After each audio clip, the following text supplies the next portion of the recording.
Michael, can you address the issues of trying to make progress with the grand juries here generally? Do you hear me? Yes, now, yes. Okay.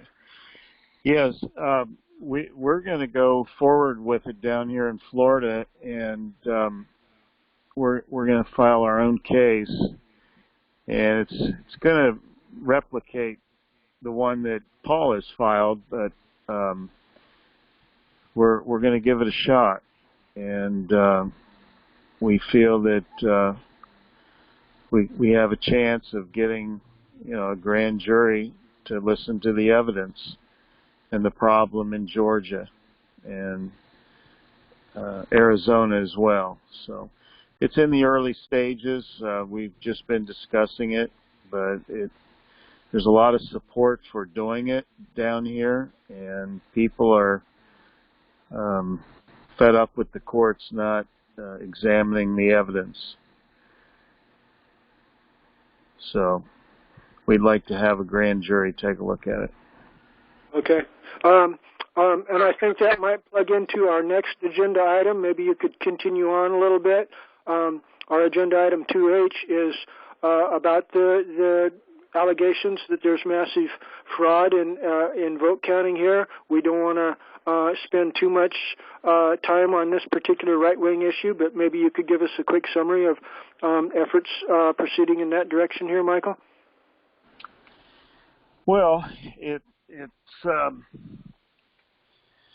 been made. The claim has been made by two different groups, Peter Navarro and the Allied Security Group out of Texas, and they're both quite professional organizations, and the efforts have been very thorough in their examinations, and trying to find my report, and I don't see it here handy.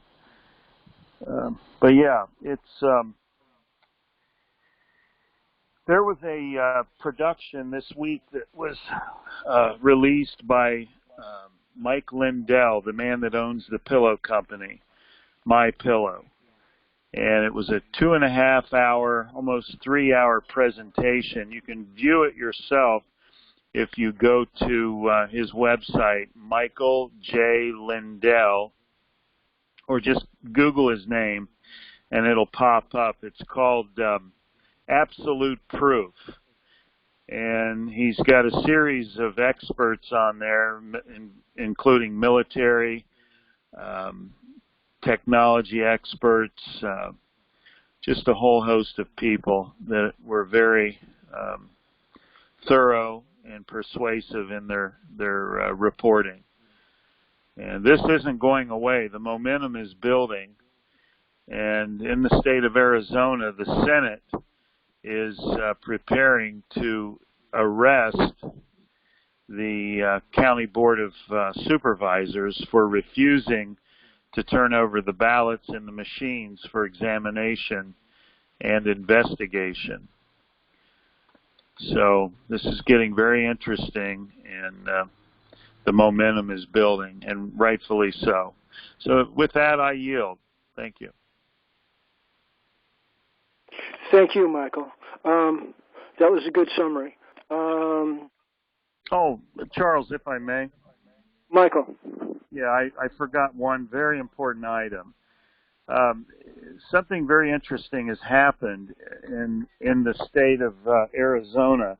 We have an actual election expert, a Democrat, by the name of John Brakey, that has been welcomed into the team there, along with some other party members from the Republican Party and the Ron Paul team. What's their? I'm trying to think of the name of the other party. Libertarian. Yeah, Libertarian.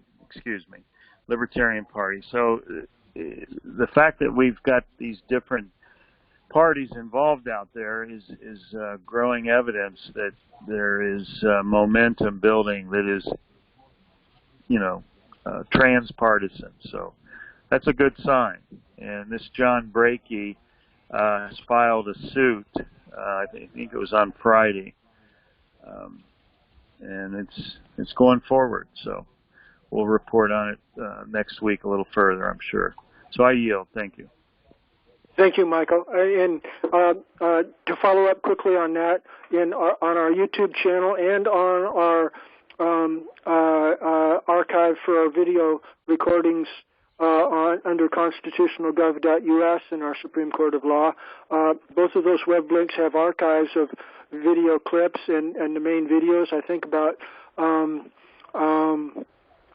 2 conferences back or so, our Monday conference before last, Mr. Brakey was on with us, a Democrat that is saying that vote fraud transcends party lines, and there's obviously some skullduggery going on here, and he's a Democrat.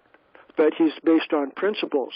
He's a principled Democrat and he's also concerned about this goofy voting system. I'd like to say that I like to believe that I'm similarly principle oriented, but I consider it kind of a lost cause when I believe Mr. Trump could have stood his ground and fought about this massive fraud, and Mr. Trump just rolled over and played dead, in spite of all his huffy-puffy rhetoric. I'm really disappointed in Mr. Trump, and I don't think he's worthy of support. I don't think Mr.